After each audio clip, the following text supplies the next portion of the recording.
কিভাবে আমি একজন ভালো মুসলিম হতে পারি। আমি এখানে 3টা এরিয়া হাইলাইট করব। এখানে যারা লিখছেন শুধু 3টা ক্ষেত্র। আপনি নিজেকে একটা বাস্তবসম্মত উপায়ে যেন বলতে পারেন আমি অন্তত এই 3টা জায়গাতে আগের চেয়ে ভালো এবং উন্নতি করেছি। প্রথমটা হলো ইবাদত। আমার প্রথম চিন্তাই হবে ইবাদত নিয়ে। আমার ফজর নামাজ কি আগের চেয়ে ভালো হচ্ছে? আমি কি অন্তত ঈশা আর ফজরটা সময় মতো সঠিকভাবে আদায় করতে পারছি? পুরুষদেরকে বলছি, আমি কি ফজরের জন্য উঠতে পারছি এবং মসজিদে যেতে পারছি? হয়তো এটা প্রতিদিন করতে পারছেন না, কিন্তু এটাকে একটা লক্ষ্য হিসাবে নির্ধারণ করুন। আপনাকে রাতে তাড়াতাড়ি শুয়ে পড়তে হবে। তরুণরা, আমি বলছি আপনি জীবনে কিছুই ঠিকমতো করতে পারবেন না যদি তাড়াতাড়ি না শুয়ে পড়েন। রাতে যে হুক্কা নিয়ে ওইসব উচ্চমার্গীয় কথাবার্তা আপনারা বলেন, সেগুলো এই উম্মাকে কোনো কিছুতে সক্রিয় করবে না। আমি বলছি ওই সমস্ত গম্ভীর আলোচনা, ভালো ভালো কথা, তারপর আপনারা সকাল 10টায় ঘুম থেকে উঠে ফজর পড়ছেন। আপনার গত রাতের শর্মা আর হুক্কা নিয়ে বিশদ আলোচনা, এই উম্মা কি ওগুলোর কারণে জাগবে মনে করেন? ঠিক সময় ঘুমোতে যান, তাড়াতাড়ি উঠুন, ঠিক মতো ফজর পড়ুন, সকালে কোরআন পড়ুন। ইন্না কুরআন আল ফাজরি কানা মাশহুদা। নিয়ম করে ঠিকঠাক মতো কোরআন পড়ুন। আমরা দুনিয়া বদলানোর কথা বলি, কিন্তু আমরা একটা দিনের কার্যক্রমও বদলাতে পারি না। আপনি যদি আপনার দিন বদলাতে পারেন, তাহলে আপনার বছরও বদলাতে পারবেন, আপনার জীবনও বদলাতে পারবেন। আপনাকে আপনার দিন দিয়েই শুরু করতে হবে। ইবাদত অর্থে আপনার সকালটাকে ফলপ্রসূ করতে হবে। ইবাদতের একটা অংশ হলো, আমি বিশেষ করে এখানে তাদের অন্তর্ভুক্ত করব যাদের দূরদর্শিতা আছে। আপনার দূরদর্শিতা, আপনার অনুপ্রেরণা আসবে কোরআনের মাধ্যমে। কোরআন আপনার হৃদয়ে থাকতে হবে। যতটুকু সম্ভব কোরআন মুখস্থ করার প্রজেক্ট শুরু করতে হবে আপনাকে। একেবারে যতটুকু পারেন, যত কমই হোক না কেন। আপনি যদি বেশি করে করতে পারেন তাহলে বেশি করেন, কিন্তু প্রতিদিন ফজরের সময় একটু কোরআন তেলাওয়াত, একটু মুখস্থ করা, এটাই আপনার দিনকে ভালোভাবে শুরু করবে। আর আমি আপনাকে গ্যারান্টি দিতে পারি, আপনি যদি এরকম করেন, শুধু সপ্তাহে একবার করে দেখেন, পার্থক্যটা আপনি দিনের বাকি সময় ধরে বুঝতে পারবেন। আপনি লক্ষ্য করবেন যে ওই দিনটাতে অনেক বেশি বারাকা আছে, আপনি অনেক বেশি কিছু শেষ করতে পারছেন, আপনার চারপাশে দরজা খুলে যাচ্ছে, অনেক সুযোগ তৈরি হচ্ছে, আপনার মন পরিষ্কার আর অনেক সৃষ্টিশীল আইডিয়া আসছে। আপনি দেখবেন আল্লাহ আপনাকে ওইসব কল্যাণ দিচ্ছেন এবং দরজা খুলে দিচ্ছেন যেগুলো আগে বন্ধ ছিল। কাজেই প্রথমটা, কতগুলো এরিয়া আমি যেন বলেছি? 3টা এরিয়া। প্রথমটা হলো ইবাদত। এটাই প্রথম এরিয়া যেটাতে আমি আরো ভালো করতে যাচ্ছি। দ্বিতীয় এরিয়া, যেটার জন্য সত্যি আপনাকে ভালোভাবে খাটতে হবে, এটার ব্যাপারে মাথা ব্যথা থাকতে হবে, সেটা হলো শিক্ষা, জ্ঞান। কিভাবে আমি এই এরিয়াতে আমার জ্ঞান বাড়াবো? আমি জ্ঞানকে ইবাদত থেকে আলাদা করে দেখি, কারণ কিছু কিছু মানুষ জ্ঞান অর্জনের উপর এত বেশি ফোকাস করে যে তাদের ইবাদতের অবস্থা হয় খুবই শোচনীয়। তারা ইবাদত করে না, তাদের ধারণা তাদের জ্ঞান ইবাদতের শূন্যস্থান পূরণ করে দিবে। তারা অনেক তাফসির পড়ে, অনেক তাজউইদ জানে, কিন্তু তারা এমনকি তাদের সালাতেও কোনো মনোযোগই দেয় না। তাহলে সেই জ্ঞান আছে কিসের জন্য? আমি অগ্রাধিকার ভিত্তিতে এগুলো উল্লেখ করেছি। প্রথমটা ইবাদত, দ্বিতীয়টা জ্ঞান। আমি বলছি না যে আপনারা আলেম হন এবং শরীয়তের উপরে ডিগ্রি নিন। যারা করছেন তাদেরকে অভিনন্দন জানাই। আমি এখানে সবার কথা বলছি। এখানে সবাই মুফতি বা আলেম নাও হতে পারেন, কিন্তু আপনাকে শিক্ষিত মুসলিম হতে হবে। আপনার ইসলামের উপর অন্তত প্রাথমিক পর্যায়ের বিদ্যা থাকতে হবে। আমি এখানে সবার কথা বলছি। তাই আপনার জন্য আমার পরামর্শ হলো, বছরের শেষ বা আগামী বছরের মধ্যে আপনি কিছু অন্তত পড়েন। আপনি সিরাহ পড়ুন, নবী মোহাম্মদ সাল্লাল্লাহু আলাইহি সাল্লামের জীবনী একবার। আর আপনার প্রতি বছরই এটা করা উচিত। আসলে আপনার আলাদা আলাদা জায়গা থেকে পড়া উচিত। প্রতি বছর সিরাতের উপর আপনার পড়াশোনা করা উচিত। সত্যি সত্যিই পড়ুন। আমাকে জিজ্ঞেস করবেন না সিরাতের উপর কোন বই পড়বেন, সবই পড়ুন। একবার এক একটা পড়ুন। একটা নিয়ে পড়া শুরু করুন 1 বছর, তারপর আরেকটা সিরাত নিন পরের বছর, আবার আরেকটা সিরাত নিন পরের বছর, আবার আরেকটা। কারণ এটা হলো ওই মানুষটার জীবনী যা আমাদের জীবনের দর্শন, আমাদের অনুপ্রেরণা। আর আপনার প্রতি বছরই এটা করা উচিত। আপনাকে এগুলো বারবার পড়তে হবে। এটা আপনার শিক্ষার অংশ। এটা আপনাকে চিন্তা ভাবনা করার এবং সেটা আপনার জীবনে প্রতিফলিত করার সুযোগ করে দিবে, দরজা খুলে দিবে। সিরাত পড়লে এর মধ্যেই পাবেন কিছু সহজলভ্য এবং অসাধারণ রিসোর্স। আমার মনে হয় না এগুলো খুঁজে পেতে আপনার কষ্ট হবে ইনশাআল্লাহ। একই সাথে আপনার কিছু বাস্তবিক অর্জন থাকতে হবে। একই বছর আপনাকে প্রকৃত অর্থেই কোরআন থেকে কিছু অর্জন করতে হবে। আমি এখনো জ্ঞানের এরিয়ার ভিতরে আছি। প্রথম এরিয়া হলো ইবাদত, আর দ্বিতীয়টা হলো জ্ঞান বা শিক্ষা। এই এরিয়াতেই আপনাকে কোরআন থেকে কিছু প্রকৃত মুনাফার ক্ষেত্র তৈরি করতে হবে। ধরুন এই বছর আপনি ঠিক করলেন আপনি সূরা কাহফ মুখস্থ করবেন, কাজে এটা একটা লক্ষ্য স্থির করুন। এই বছর আমি সূরা কাহফ মুখস্থ করব।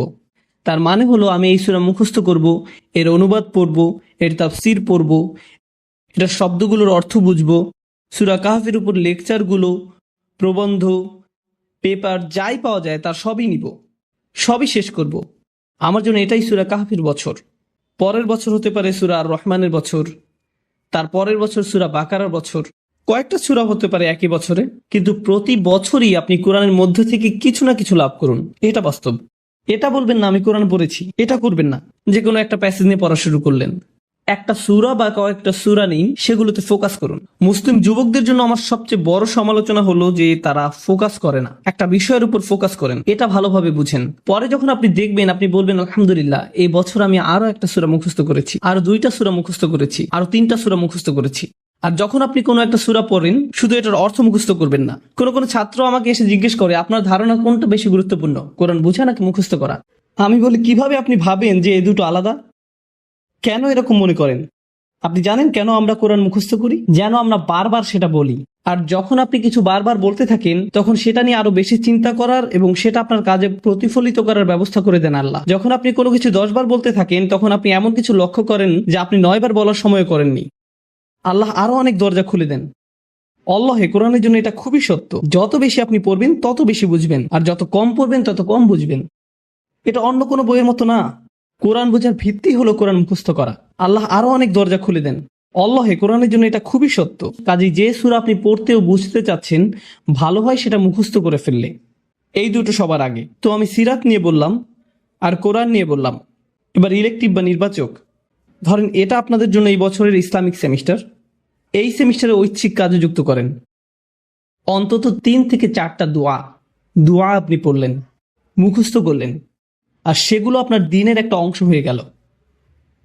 নবী সাল্লাল্লাহু আলাইহি সাল্লামের কিছু দোয়া মুখস্থ করা, এটা একসময় আপনার দিনেরই অংশ হয়ে যাবে। এখন আমি জ্ঞানের সাথে সেটার চর্চাও সংযুক্ত করেছি। এ ধরনের জিনিসগুলো আপনি যুক্ত করে নিতে পারেন। আসলে এই 3টা এরিয়া যে আমি বলছি, আমি অন্যগুলো কিন্তু উল্লেখও করিনি। আমি জানি ফিকহ, আকীদা, তাফসীর এগুলো জ্ঞানের অংশ, কিন্তু আমি শুধু 3টা এরিয়ার কথা বলেছি ইচ্ছা করেই। কারণ এই 3টা জিনিসই সরাসরি আপনাকে ভালো মুসলিম করে তুলবে। সাথে সাথেই এগুলোর একটা কার্যকরী প্রভাব আপনার উপর পড়বে। আপনার সালাত আগের চেয়ে আরো বেশি ভালো হবে, কারণ আপনি যে কোরআন পড়ছেন সেটা আপনি এখন বুঝেন। নবী সাল্লাল্লাহু আলাইহি সাল্লামের জন্য আপনার ভালোবাসা বাড়ছে, কারণ আপনি তার জীবনী প্রতি বছর পড়ছেন। কাজে যতবার আপনি সালাওয়াত পড়বেন, এটা আরো আন্তরিক হবে। এই সালাওয়াত আপনি আরো গভীরভাবে অনুভব করবেন। দুয়ার জ্ঞান আপনাকে আল্লাহর আরো কাছে নিয়ে আসছে, কারণ এখন আপনি জানেন আপনি তার কাছে কি চাচ্ছেন। এটাই হলো জ্ঞান।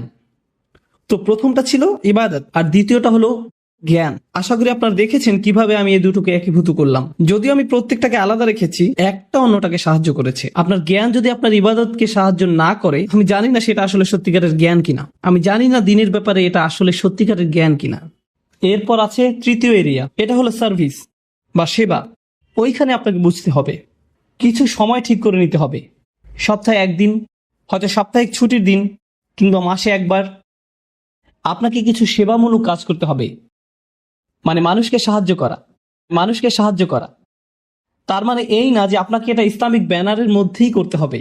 আপনি যদি স্বেচ্ছাসেবা দিতে চান, মানবতার জন্য কিছু করতে চান, এটা দেখতে খুবই ভালো লাগবে যে একজন মানুষকে আপনি সাহায্য করছেন। খুবই ভালো লাগবে। আমাদের সবকিছু নিজেদের ব্যানারেই করতে হবে এমন কোনো কথা নেই। মহৎ উদ্দেশ্যেই ভালো কাজই, সেটা খ্রিস্টানরাই করুক, ইহুদিরাই করুক, আর গেটস ফাউন্ডেশনই করুক, সেটা কোনো ব্যাপার না। যদি উদ্দেশ্য ভালো থাকে, আপনি সেটাই অংশ নিতে পারেন। আসলে ব্যক্তিগতভাবে আমি মুসলিমদেরকে পরামর্শ দেই সেসব ভালো কাজে অংশ নিতে যেগুলো অমুসলিমদের দ্বারা পরিচালিত হয়, যেন তারা দেখে যে মুসলিমরাও এসব ব্যাপারে কেয়ার করে এবং এর মাধ্যমে তারাও সুযোগ পাবে ইসলামের ব্যাপারে প্রশ্ন করতে। এটা তাদের একটা সুযোগ দেয়। কাজে স্বেচ্ছাসেবা দিন, সাহায্য করুন, এমন কিছুর অংশ হন যেটা আপনার মনপ্রাণে ভালো লাগে। শুধু আপনার জন্যই সেটা করুন, প্রচার করে বেড়াবেন না, এটা নিয়ে টুইট করবেন না, আজকে স্বেচ্ছাসেবা দিয়ে আসলাম, খুবই ভালো লাগছে, আলহামদুলিল্লাহ, বড়াই করছি না, এরকম করবেন না। শুধু আপনার জন্যই করুন। এটা আপনাকে একজন ভালো মানুষ করবে, একজন ভালো ব্যক্তিতে পরিণত হবেন আপনি। আর বাবা মায়েরা, আপনাদের যাদের বাচ্চা আছে, বিশেষত টিন এজ ছেলে মেয়ে, আপনি যদি তাদেরকে এই ধরনের কাজে উৎসাহ দিতে পারেন, কাউকে সাহায্য করার কোনো বিষয়ে জড়িত হওয়া আসলে টিন এজ বাচ্চাদের জন্য খুবই গুরুত্বপূর্ণ। এটা তাদের মানসিক পরিপক্কতা তৈরি হওয়ার একটা অংশ। কারণ টিনেজ তরুণরা, শুধু মুসলিম তরুণরাই না, সাধারণভাবে সব তরুণরাই আত্মনিমগ্ন থাকে। তাদের দুনিয়াটা তাদের নিয়ে। তারা কিভাবে দেখে তাদের বন্ধুরা, তাদের ফেসবুক স্ট্যাটাস, তাদের কতজন বন্ধু আছে, যাই হোক না কেন, ওই বয়সে এটাই তাদের কাছে গুরুত্বপূর্ণ। তারা খুবই ক্ষুদ্র মনা ধরনের। আপনি যদি ওই বয়সে তাদেরকে এরকম মানসিকতা থেকে টেনে বের করতে পারেন, তাদের নিজেদের বাইরেও অন্য কিছুকেও কেয়ার করতে শিখান, অন্যদের সাহায্য করতে বলেন, মানুষের কষ্ট বা ভোগান্তি আসলে কেমন আর এইসব ক্ষেত্রে সাহায্য করতে বলেন। উদাহরণস্বরূপ, কিছুদিন আগে একটা প্রাকৃতিক দুর্যোগ হলো, একটা ঝড় নিউ জার্সি আর নিউ ইয়র্কে আঘাত করলো। আপনার থেকে খুব একটা দূরে না, ওইখানে সাপ্তাহিক ছুটিতে রেড ক্রস বা অন্য কারোর সাথে যে সাহায্য করতে পারেন, যাদের বাড়িঘর ধ্বংস হয়ে গেছে, গাছপালা রাস্তায় পড়ে আছে, রাস্তা বন্ধ হয়ে গেছে, যেটাই হোক আপনি সাহায্য করে চলে আসেন। আপনি যদি সেটা করেন, আমি আপনাকে বলছি এটা আপনাকে আল্লাহর যত নিকটে নিবে আর কোনো কিছুই ততটা করবে না। আপনি যদি এই তিনটা জিনিস করেন, আপনি তাহলে অন্তত মূল ভিত্তিটা স্থাপন করলেন জীবনে কিভাবে ভালো করা যায়। এটা আপনার জীবনের লক্ষ্য না, অন্তত এগুলো আপনি করতে পারলে জীবনে ভালো কিছু অর্জন করতে পারবেন। তো আপনি যখন বসে বসে এটা শুনছেন আর ভাবছেন আমি তো বেশ বড় ভুল করে ফেলেছি, এখানে হয়তো এমন কেউ বসে আছে হয়তো ব্যভিচারের ভুল করে ফেলেছেন, আল্লাহ আপনাদেরকে রক্ষা করুন। আপনাদের কেউ কেউ হয়তো সেই পথে অগ্রসর হচ্ছেন, আপনাদের কেউ কেউ হয়তো শিরক করেছেন। সকল ধরনের অপরাধ সংঘটিত হচ্ছে আর মানুষ সকল ধরনের অপরাধে লিপ্ত হচ্ছে। আপনি যদি তওবা করেন এবং আল্লাহর কাছে ফিরে আসেন, এই সকল অপরাধ শেষ হয়ে যাবে। কিন্তু এরপর আপনাকে ভালো পথে চলতে হবে। ও আমিলা আমালান সলিহা ফাউলাইকা ইউবাদদিলুল্লাহু সাইয়্যাতিহিম হাসানাত। অন্য কথায়, যখন আপনি আল্লাহর কাছে ফিরে আসবেন, এটা প্রকৃত অর্থেই প্রত্যাবর্তন হতে হবে, এটা কৃত্রিম হতে পারবে না। ওয়া কানাল্লাহু গফুরুর রহিমা, আর আল্লাহ সর্বদাই ক্ষমাশীল, অতিমাত্রায় ক্ষমাশীল, সর্বদা প্রেমময়, যত্নশীল এবং করুণাময়। আমার সময় ফুরিয়ে যাচ্ছে, কিন্তু আপনাদের সাথে আরো কয়েকটা বিষয় শেয়ার করতে চাই। আসুন এই তালিকাটা প্রথমে শেষ করি, এটা শেষের দিকে। কেউ বলতে পারে যে আমি শিরক করিনি, আমি হত্যা করিনি, আমি জিনাও করিনি, আমি শুধু ছোট বিষয়গুলো করেছি, যেমন আমি ফজরের নামাজ পড়িনি, একদিন ফ্রিজ থেকে আমার ভাইয়ের চকলেট মিল্ক চুরি করে খেয়েছি, বেশ কয়েকবার বাবার সাথে চড়া মেজাজে কথা বলেছি, আরেকদিন একটা পার্টিতে কিছুটা গীবত করে ফেলেছি, কিন্তু আমি হত্যা করিনি। এই তওবা তো আসলেই খারাপ অপরাধীদের জন্য। তাহলে আমার কি হবে? সাধারণ পাপীদের কি হবে? বাকি আমরা যারা রয়েছি, কারণ তারা হলো উঁচু স্তরের পাপী, তাই না? তো পরবর্তী আয়াত বলছে, তোমরা বাকি যারা রয়েছ, ওয়ামান তাবা, যেই তাওবা করেছে, যে কোনো ধরনের তাওবা, আমিলা সলিহান, সৎ কাজ করেছে, ফাইন্নাহু ইয়াতুবু ইলাল্লাহি মাতাবা, তো যখন সে আল্লাহর কাছে ফিরে আসে আন্তরিকভাবে, অনুতপ্ত হয়ে, আল্লাহ সেটাও স্বীকার করেন। না না না, কারণ আমার পাহাড় সম পাপ প্রয়োজন, এটাকে পাহাড় সম পুণ্যে রূপান্তরিত করার জন্য, এটাকে পাহাড় সম পুণ্যে রূপান্তরিত করার জন্য এমন প্রয়োজন নেই। যেই পাপে লিপ্ত থাকেন না কেন, শুধু তওবা করুন। ফাইন্নাহু ইয়াতুবু ইলাল্লাহি মাতাবা ওয়াল্লাযীনা লা ইয়াশহাদুনা যুর, এমন মানুষ যারা অন্যায়ের সাক্ষ্য হয় না। এর অর্থ হলো তারা সহ্য করে না যখন কোনো অন্যায় সংঘটিত হয়। এই মানুষগুলো আল্লাহর কাছে মর্যাদা সম্পন্ন, কারণ তাদের পরিসরে কেউ যখন মানসিকভাবে নির্যাতনের শিকার হয়, কেউ যখন অর্থনৈতিকভাবে নির্যাতনের শিকার হয়, তাদের পরিবারে, ধরুন দুই ভাই মিলে কোনো ব্যবসা করে আর তাদের একজন সকল অর্থ আত্মসাৎ করে অন্যজনকে বঞ্চিত করে, যার ফলে আদালতে গিয়ে এখন একে অপরের বিরুদ্ধে অবতীর্ণ। সেখানে আপনার হয়তো কোনো এক পক্ষের সাথে সম্পর্ক রয়েছে, আপনি নিশ্চুপ দাঁড়িয়ে থেকে অন্যায় হতে দিবেন না। আপনি এটা হতে দিবেন না। যদি এটা আপনার নিজের বাবার বিরুদ্ধেও যায়, যদি এটা আপনার স্বামী স্ত্রী বা সন্তানদের বিরুদ্ধেও যায়, আপনি অলসভাবে দাঁড়িয়ে থেকে অন্যায়কে সহ্য করবেন না, আপনি প্রতিবাদ করবেন। কমপক্ষে এর নীরব অংশীদার হবেন না, আপনি সে স্থান ত্যাগ করবেন। এর সাথে আমার কোনো সম্পর্ক নেই, আমি এর অংশ হতে চাই না। লা ইয়াশহাদুনা যুর, এর আরেকটা অর্থ হলো তারা মিথ্যা সাক্ষ্য প্রদান করে না। কখনো আপনার উপর চাপ থাকে এমন মানুষের পক্ষ অবলম্বন করার জন্য যারা অন্যায়কারী। আপনি জানেন যে তারা অন্যায়কারী, কিন্তু তারা বলে পরিবার আগে ভাই, অথবা বন্ধুত্ব সবার আগে। আর আপনি যদি এটা করেন, যদি আপনার আনুগত্য ভুল স্থানে প্রদান করেন, এটা জেনে শুনে যে আপনি ভুল, তাহলে এটা লা ইয়াশহাদুনা যুর এর লঙ্ঘন। আয়াতটির দ্বিতীয় অংশ, ওয়া ইযা মাররু বিল্লাগwi মাররু কিরামা, এটাও অসাধারণ। এই আয়াতে আল্লাহর কাছে আপনাকে অসাধারণ বানিয়েছে কোনটি? আপনি একটা আসরে রয়েছেন, বন্ধুরা সবাই ঘুরে বেড়াচ্ছে, অথবা আপনি হয়তো কোনো হোয়াটসঅ্যাপ গ্রুপে আছেন। আজকাল যোগাযোগের বিভিন্ন মাধ্যম রয়েছে, আর এই সকল যোগাযোগের মাঝে মানুষ যুক্তিহীন কথা বলে থাকে, মানুষ একে অপরের বিরুদ্ধে গীবত করে, তারা একে অপরের প্রতি বিদ্রুপ করে, তারা একে অপরের সময় নষ্ট করে। আর আপনি এর সাথে কোনো সম্পর্ক রাখতে চান না, তো আপনি কি করবেন? আপনি আসরটি ত্যাগ করবেন। কিন্তু আপনি প্রথমে একটা লেকচার দিবেন না যে এগুলো সবই অর্থহীন, তোমরা নিজেদের সময় নষ্ট করছো। আস্তাগফিরুল্লাহ, আমি তোমাদেরকে আল্লাহর দিকে ডাকছি এবং তওবা করতে আহ্বান জানাচ্ছি। তোমরা এই ভিডিওটি দেখো, আমি এই আসর ত্যাগ করছি না। অথবা আপনি কোনো পার্টিতে রয়েছেন আর বললেন, আস্তাগফিরুল্লাহ, তোমরা সবাই গীবত করছো, আমি এখান থেকে চলে যাচ্ছি।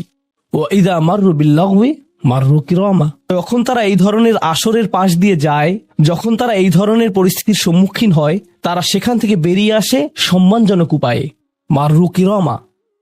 অন্য কথায়, তারা তাদের নিজস্ব মর্যাদা রক্ষা করে। তারা এমন অবস্থায় পড়ে না যা অন্যদেরকে এবং তাদের নিজেদেরকে অপমানিত করে। আর এই প্রক্রিয়ায় তারা অন্য কাউকে খারাপ বোধও করায় না। তারা সম্মানজনক অজুহাত তৈরি করে এবং নিজেদেরকে সেই পরিস্থিতি থেকে বের করে আনে। ওয়া ইযা মাররু বিল্লাগwi মাররু কিরামা। আর সবশেষে, ওয়াল্লাযীনা ইযা যুক্কিরু বিআয়াতি রাব্বিহিম লাম ইয়াখিরু আলাইহা। আসলে এখনো শেষ হয়নি, আপনাদের ভালো বোধ করার জন্য বললাম। ওয়াল্লাযীনা ইযা যুক্কিরু বিআয়াতি রাব্বিহিম লাম ইয়াখিরু আলাইহা সুম্মান ওয়া উময়ানান। এটা জুমায় অংশগ্রহণকারীদের জন্য। যখন তাদেরকে স্মরণ করিয়ে দেয়া হয়, তারা অন্ধ এবং বধিরের মতো পড়ে থাকে না। অন্য কথায়, তারা সেগুলো উপেক্ষা করে না, তারা সেগুলোকে হালকাভাবে গ্রহণ করে না। তারা কিছু শোনার পর বলে না যে হ্যাঁ, এটা আমার সম্পর্কেই বলেছে, এটা ঠিকই আমার বিবেককে আঘাত করেছে, কিন্তু আমি ভুলে যাব যে এটা আমি শুনেছি। আমি ভান করব যে এটা আমার সম্পর্কে না এবং এটা নিয়ে চিন্তা করব না। তারা ইচ্ছাকৃত বধির না, আর তারা ইচ্ছাকৃতভাবে অন্ধও না।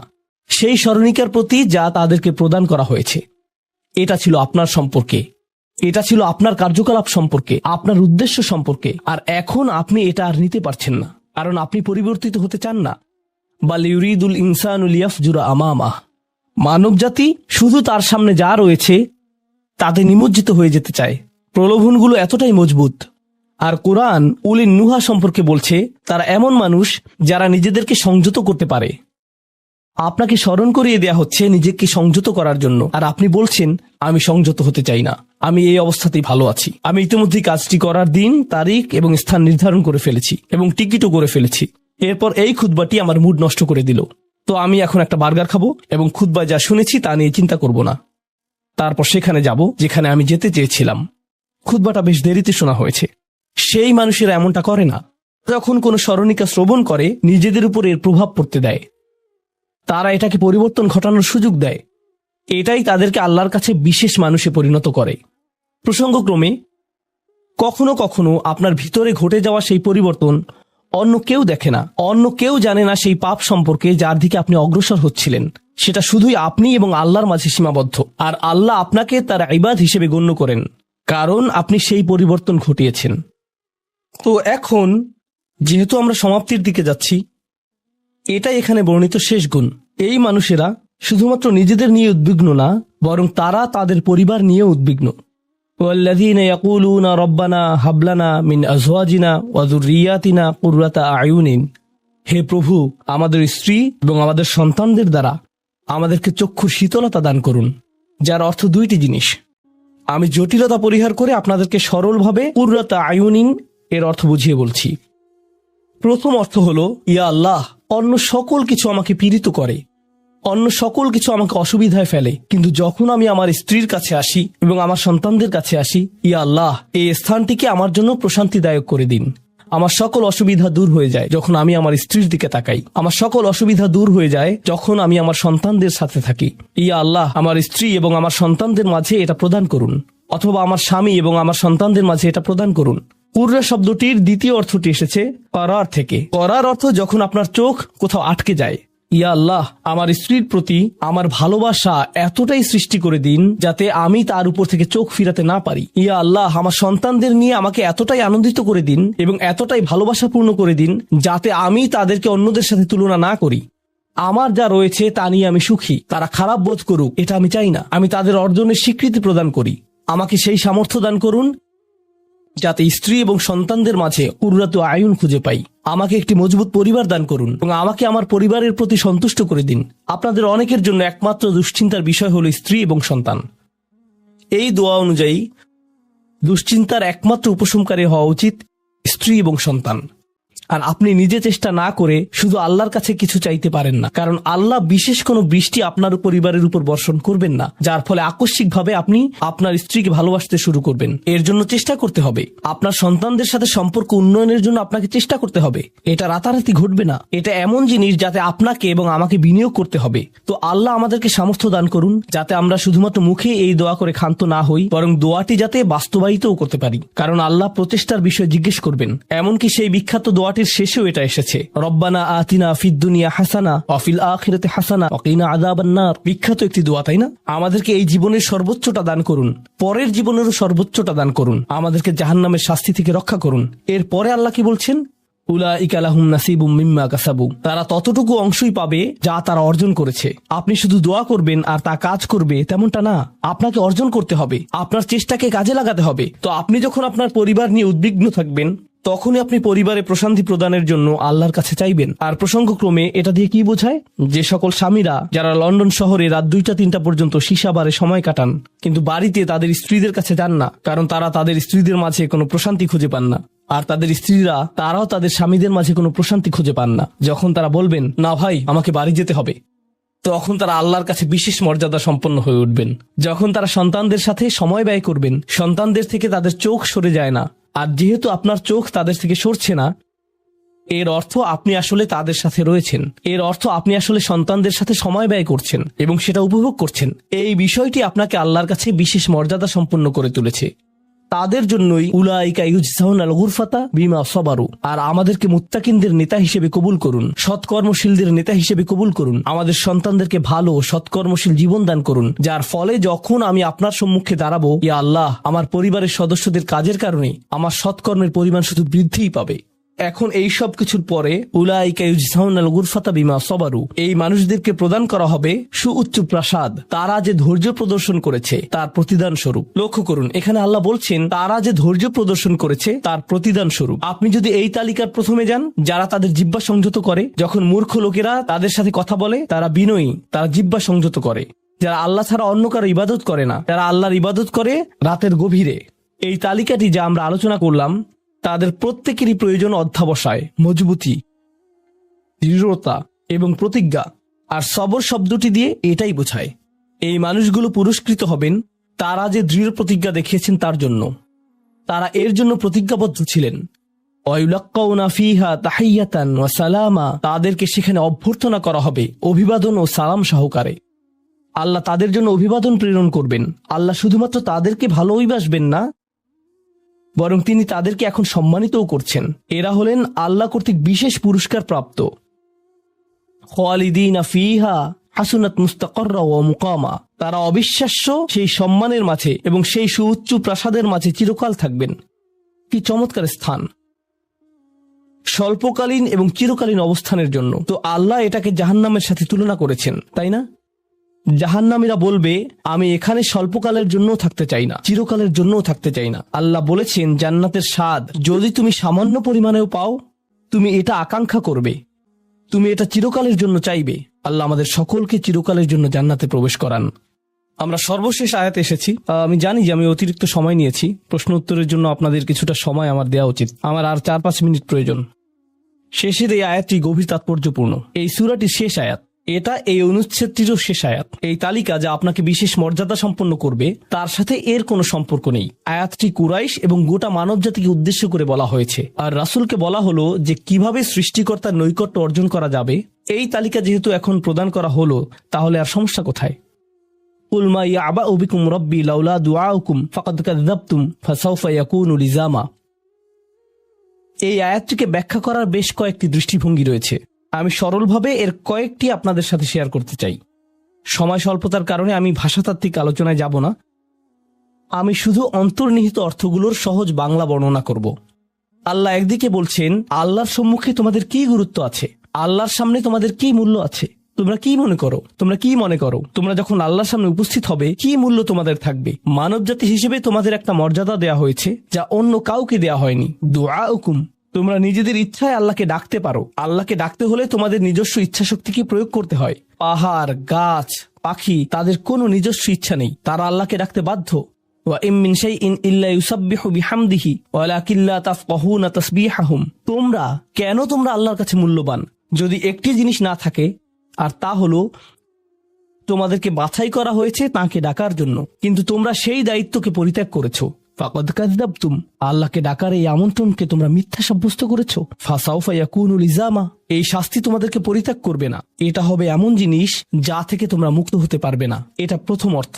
আয়াতটির আরেকটি অর্থ হলো আল্লাহ কাফেরদের এবং যারা সকল ধরনের পাপ কাজ করে তাদেরকে বলছেন, আমার কাছে তোমাদের কোনো মূল্য নেই। আর তোমাদের এখনো টিকে থাকার একমাত্র কারণ হলো তোমাদের মধ্যে কিছু মানুষ রয়েছে যারা এখনো আমাকে ডাকে। পৃথিবীর বুকে এখনো কিছু ইমানদার রয়েছে যারা এখনো আল্লাহর উদ্দেশ্যে ক্ষমা প্রার্থনা করে, আর তারাই একমাত্র কারণ যে জন্য তোমরা এখনো বেঁচে আছো। আয়াতের তৃতীয় অর্থটি কাফেরদের উদ্দেশ্যে এবং এমন মুসলিমদের উদ্দেশ্যে যারা আল্লাহ থেকে অনেক দূরে রয়েছে, তাদের জন্য এটা প্রযোজ্য। আল্লাহ বলেছেন, তোমাদের কি মূল্য রয়েছে আমার কাছে? তোমরা নামাজ পড়ো না, তোমরা আনুগত্য করো না, তোমরা হালাল উপার্জন করো না, তোমরা সকল আদেশ লঙ্ঘন করো, কিন্তু কোনো কারণে মরিয়া হয়ে যদি তুমি আমাকে ডাকো, তারপরও আমি তোমাকে যথাযোগ্য মূল্যায়ন করব। এখনো তোমাকে সুযোগ দিয়ে যাচ্ছি, লাউলা দুআউকুম, কিন্তু মোটের উপর তুমি এখনো এই সকল কিছুকে মূল্যহীন বিবেচনা করছো। তুমি স্বীকার করছো না যে আমি তোমাকে যা কিছু দিয়েছি এবং যা কিছু করতে বলেছি তা আসলে তোমার কাছে অর্থবহ। তুমি এই সকল কিছুকে মূল্যহীন এবং মিথ্যা বিবেচনা করছো। তোমার এই স্বভাব পরিবর্তন করো, কারণ শীঘ্রই এটা স্থায়ীভাবে লেগে থাকা শাস্তিতে পরিণত হবে। আল্লাহ এটা বলেননি যে তোমাকে শাস্তি দেয়া হবে, বরং তিনি বলেছেন শীঘ্রই তোমাকে শাস্তি দেয়া হবে, শীঘ্রই তুমি এটা থেকে আর মুক্ত হতে পারবে না। অর্থাৎ তোমার জন্য এখনো সুযোগ রয়েছে, বদলে যাও। আয়াতটির আরেকটা অর্থ হলো, হে কুরাইশরা, যদি আল্লাহ তোমাদেরকে কোরআনের মাধ্যমে আহ্বান না করতেন তাহলে অন্য কোন জিনিস তোমাদেরকে মূল্যবান সাব্যস্ত করত? আল্লাহ তোমাদেরকে এই কিতাবটি দিয়ে সম্মানিত করেছেন, আর সর্বোপরি আল্লাহ আপনাকে এবং আমাকে এই কোরআন দিয়ে সম্মানিত করেছেন। তারপরেও তোমরা এটাকে সম্পূর্ণরূপে অগ্রাহ্য করছো। তোমরা এই কিতাবের কোনো মূল্যায়ন করছো না, আল্লাহর এই বাণীকে মূল্যায়ন করছো না। এখনো সময় আছে, নিজেকে সংশোধন করো এবং আল্লাহ তার কথা বলার জন্য যে তোমাদেরকে বেছে নিয়েছেন তার গুরুত্ব অনুধাবন করো। আয়াতটির সর্বশেষ অর্থ, আল্লাহ তোমাদেরকে শাস্তি দেওয়া পছন্দ করেন না। আয়াতাংশটির ভাষাতাত্ত্বিক একটি অর্থ হলো, তোমাদেরকে শাস্তি দেওয়ার জন্য আল্লাহ আগ্রহী নন।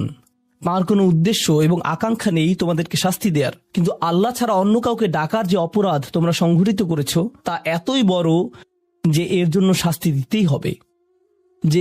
শাস্তি দিতেই হবে। অন্য কথায় আল্লাহ আপনাকে শাস্তি দিচ্ছেন যদিও তিনি চান না। মা ইয়াফআলুল্লাহু বিআযাবিকুম, তোমাদেরকে শাস্তি দিয়ে আল্লাহর কোনো প্রাপ্তি নেই। আপনাকে শাস্তি দিয়ে আল্লাহর কি পাওয়ার আছে? আল্লাহ এখানে বলছেন, আমি তোমাদেরকে শাস্তি দিতে চাই না, কিন্তু তোমাদের অপরাধগুলো অনেক বড়, আর শীঘ্রই এই শাস্তি স্থায়ী হয়ে যাবে। এই মুহূর্তে এগুলো অস্থায়ী, তোমরা এগুলো মুছে ফেলতে পারো। তাই এখনো ফিরে আসো, আল্লাহর দিকে ফিরে আসো। আমাদেরকে এই সকল সুযোগ দেবার পর শুধুমাত্র তার কাছে ফিরে আসাই না, বরং তার নৈকট্য লাভের সুযোগ দেওয়ার পর সবশেষে তিনি বলছেন, কেন তোমরা শাস্তি পেতে চাও? আমি তো তোমাদেরকে শাস্তি দিতে চাই না, তোমরা শুধু ফিরে আসো। আল্লাহ সহজ করে দিন যাতে আমরা এই বিষয়গুলোকে হৃদয়ের গভীর থেকে অনুধাবন করতে পারি, এবং তিনি আমাদেরকে তাদের অন্তর্ভুক্ত করুন যাদের প্রভাবে চারপাশের পথভ্রষ্ট মানুষদের এবং চারপাশের আল্লাহর অবাধ্য মানুষদের হৃদয়ও কোমল হয়ে যায়।